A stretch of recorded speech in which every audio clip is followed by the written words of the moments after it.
The man in charge of world football, Sepp Blatter, looks set to be re-elected in spite of a flood of allegations of corruption in his organisation.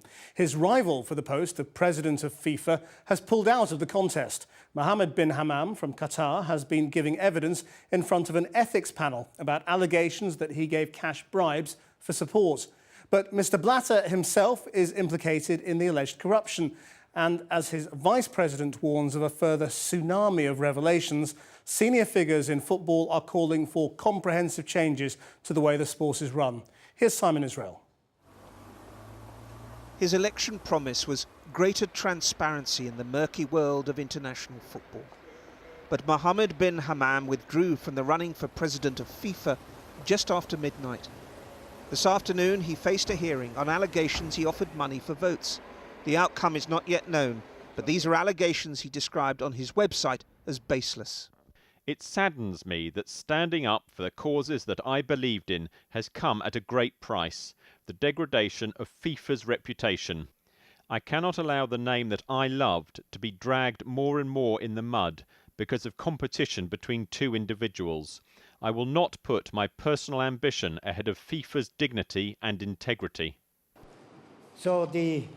His withdrawal now leaves that responsibility once again in the hands of the current president who's seeking re-election, Sepp Blatter. Ladies and gentlemen, will be organised. Only he too faced the same ethics committee this afternoon, accused of sanctioning cash payments to the Caribbean. If there is a coronation of Sepp Blatter without a vote, that mustn't be the end.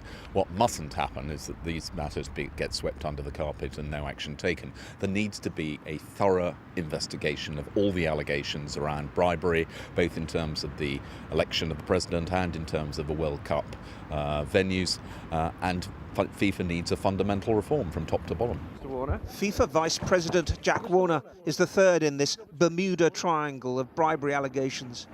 He's warned of a football tsunami which will shock the world when the details surrounding these accusations emerge from FIFA's headquarters in Zurich.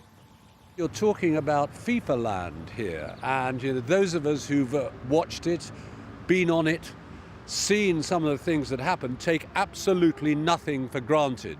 But in the same way as the plates are moving in the Middle East, the plates are moving in North Africa, maybe the plates are moving under FIFA.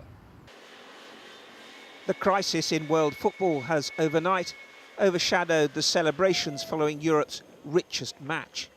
Barcelona's victorious side arrived home with the trophy worth over £100 million to the winners.